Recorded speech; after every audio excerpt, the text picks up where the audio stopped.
Привіт! Сьогодні ми відправляємося з моїм знайомим бразильцем. Він буде мені допомагати переоформити водійське посвідчення з українського на бразильське. Ай, bom dia! Тож, як виглядає процес обміну іноземного водійського посвідчення на бразильське посвідчення? Одразу скажу, що ваше іноземне посвідчення ніхто у вас не забере, його просто треба показати, і це буде підставою для Бразилії, що вам можна надати водійське посвідчення, але за деяких умов.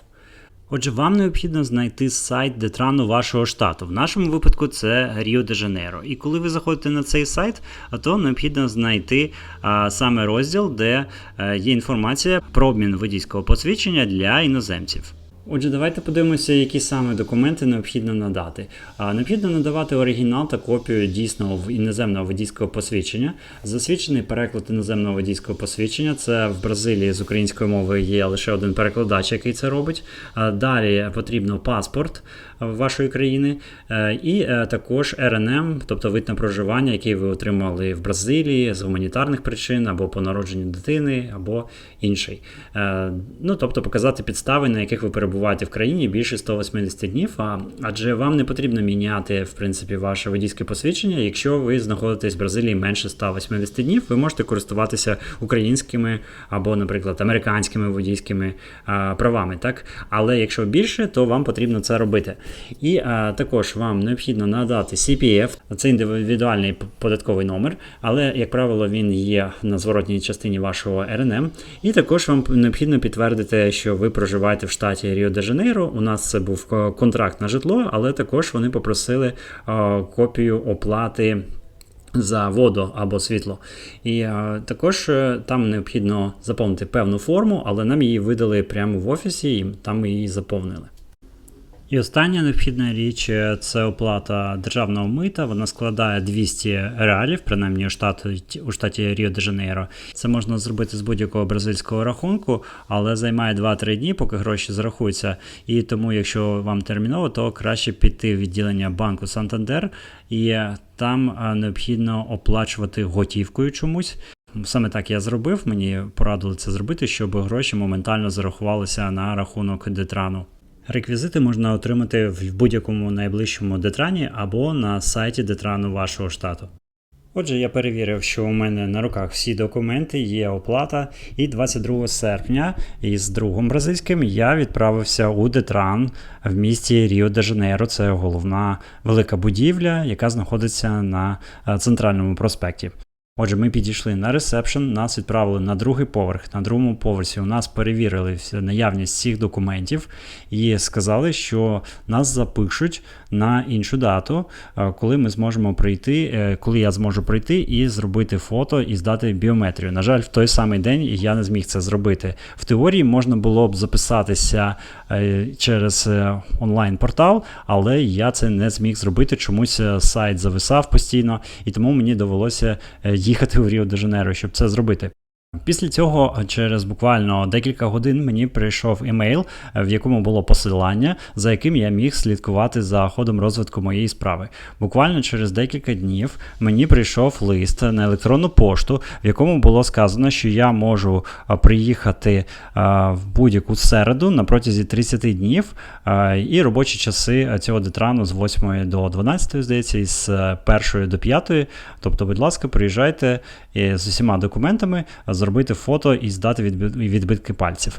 Другий раз я приїхав 3 вересня, тобто це, виходить, з 22 серпня, от пройшло скільки там, пару тижнів, і я приїхав 3 вересня, здав відбитки і зняли вони моє фото, ще раз перевірили всі документи і сказали, що мене можуть записати або в медичний заклад, який знаходиться у Ріо, або в моєму місті Парачі. Я попросив, щоб зробили це в місті Парачі, звісно, щоб не їхати ще 3-й раз в Ріо, для того, щоб поміняти нарешті права. І 4 вересня я прийшов по тій інструкції, що мені вони надали, в Парачі, пішов в медичний заклад.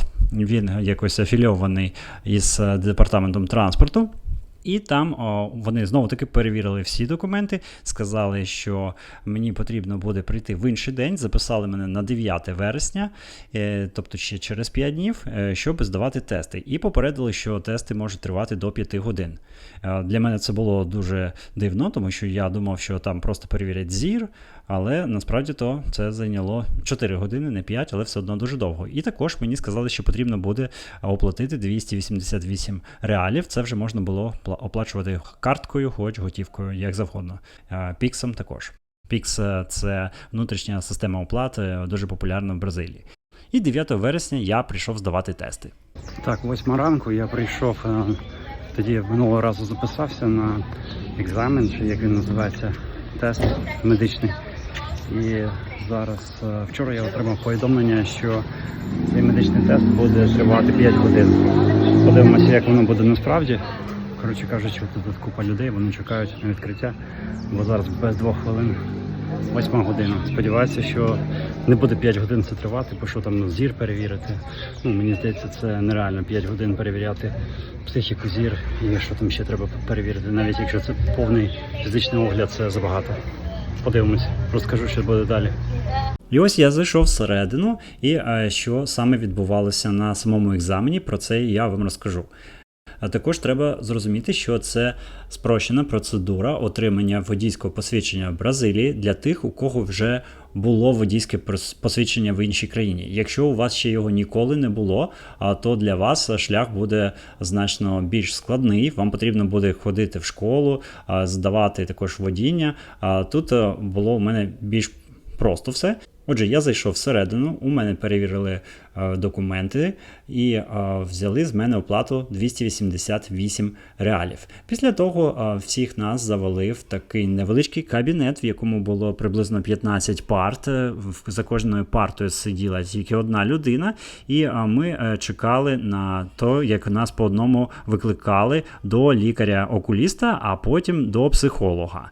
У психолога я провів приблизно, мабуть, 10 хвилин, може трохи більше, через те, що у нас були проблеми деякі з комунікацією.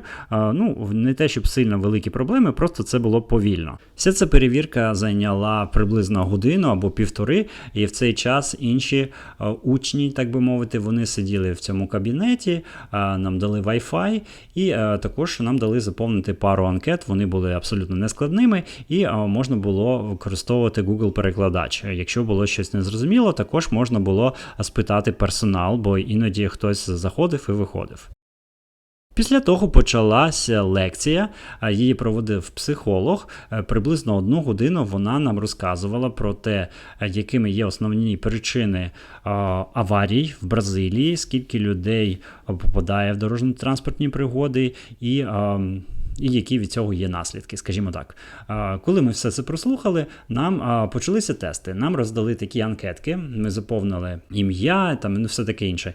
І після того перший тест був на швидкість і на уважність. Зверху вказані пропорції такі, наприклад, синій зверху, білий знизу. І потрібно закреслити всі такі пропорції на оцьому листочку. І причому це треба робити зліва направо, зверху вниз, тільки так. Потім вона бере трафаретку і дивиться, скільки ти заповнив, тобто викреслив, скільки пропустив і так далі. І це таке тест на уважність, дається дуже мало часу і, в принципі, нереально це зробити більше, ніж половина листика, ти просто не встигаєш це зробити. Далі був точно такий самий тест, але зі знаками. Тобто там поворот направо, поворот наліво, стрілка, розворот. І отакі значки, їх, наприклад, є на всій цій картинці маленькі значки, 8 різних значків. І потрібно викреслити тільки 4 типи значків. І вони постійно повторюються, теж такий ось тест на уважність. Наступний тест був дуже цікавий. Там була картинка, на якій було зображено море, пляж, будиночок біля пляжу, на небі летить літак, парашутист, і також рибалка стоїть, рибу ловить на пірсі, діти катаються на човні. І також є палатка, вогонь, баскетбольний майданчик, ну щось таке.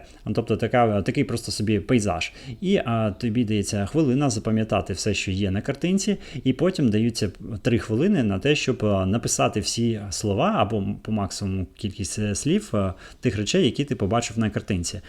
На жаль, не можна було записувати нічого в цей момент, і потім, коли я почався вже час записувати, я, звичайно, не всі слова знав. Наприклад, я не знав, як буде повітряна куля або багаття. Багато чого я там не знав, і так швидко зорієнтуватися важко. Мені дозволили користуватися перекладачем, але виходить дуже довго, якщо ти все це починаєш писати.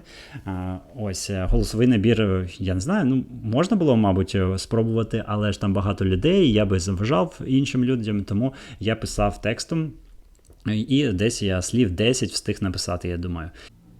Далі був тест на IQ, я би сказав так, тобто ось цей приклад 36-37 сторінка, всього таких тестів було 40, сторінок було 40, і необхідно доповнити логічну послідовність, скажімо так, і вибрати один з варіантів, 1, 2, 3, 4, 5, 6, який саме варіант там підходить найбільше.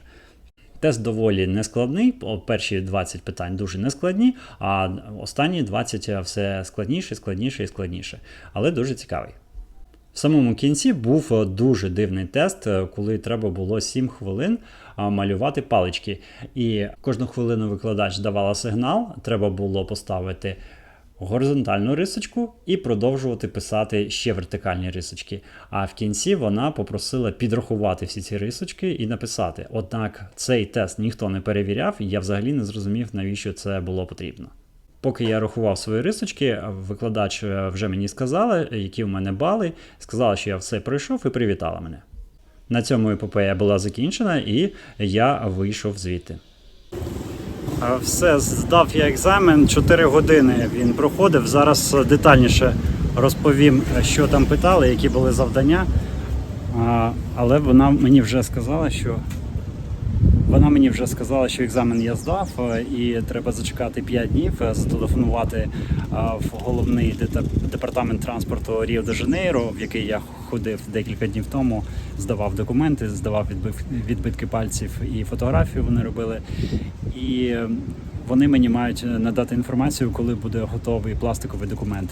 Деякі були моменти складні через недостаток розуміння мови португальської, але в цілому завдання просто довго. Це занадто, чесно кажучи. Особливо, якщо брати до уваги, що у мене водійське посвідчення вже 14 років, і я не сильно розумію смислу. Але є як є. Ми дуже багато часу згаяли, просто сиділи, чекали, там якусь одну анкету нам дали, ми цілу годину сиділи, там 2 сторінки було заповнити. Але нічого страшного, я сподіваюся, що вже я на фінішній прямій і скоро буду мати бразильське посвідчення водія. І також я підрахував, що я витратив 17 днів, щоб отримати електронне водійське посвідчення, і трохи більше місяців, щоб отримати пластик. Я його міг отримати раніше, але я точно не знав, чи було воно готове і не було часу з'їздити. 200 реалів я заплатив в банк для оформлення документів, 288 заплатив за тести і медичне обслідування, і також я заплатив 260 реалів за переклад посвідчення українського і 40 за пошту. Всього 788 реалів, $146 США. Я не враховував витрати на транспорт, бо мені треба було їхати з іншого міста в Ріо-де-Жанейро, і не у всіх будуть такі витрати. Так, дуже довго наша епопея з водійським посвідченням в Бразилії, заміною водійського посвідчення тривала. І нарешті, от зараз я приніс з Детрану, це такий листочок їм приніс, показав, що я здав тут всі екзамени, тести на уважність, на інтелект, на що тут ще зір перевіряли. І нарешті я сьогодні, 29 вересня, отримав документ, але він був вже готовий. Тут написано, що він 10-го вже був готовий вересня. Він засвітився у мене в додатку. Є такий додаток бразильський, в якому є електронні права, і він вже засвітився, що у мене воно було. ось такий документ я отримав. Водійське посвідчення для іноземців. Воно діє 10 років. І зараз я запитав, що буде, що якщо я буду натуралізуватися, чи потрібно мені змінювати цей документ. Наскільки я зрозумів, що все-таки бажано змінити його, коли, тобто ти можеш їм користуватися, але для якихось там дій, тобто краще все-таки його поміняти через 2 роки, коли ти вже будеш бразильцем, бо тут прямо і написано, що це національність іноземець. Це ми зараз знаходимося автовокзал в Парачі. Наш, до речі, друг Саша зараз прийшов, також міняє права, зараз отримує свої права. Ну все, воно готове. Ми сюди просто прийшли, показали документи, показав я свій бразильський РНМ, тобто вид на проживання, і все. І після цього дали мені підписати там папір, що я отримав документи, і все. Сподіваюся, ця інформація була цікавою і корисною для багатьох людей. Якщо це так, поставте, будь ласка, вподобайку, підпишіться на наш канал і чекаю на ваші коментарі і запитання. Бажаю вам успіхів у нелегкій цій справі. Якщо ви збираєтеся проходити цей шлях, сподіваюся, що у вас також все вийде дуже добре. Щасливо!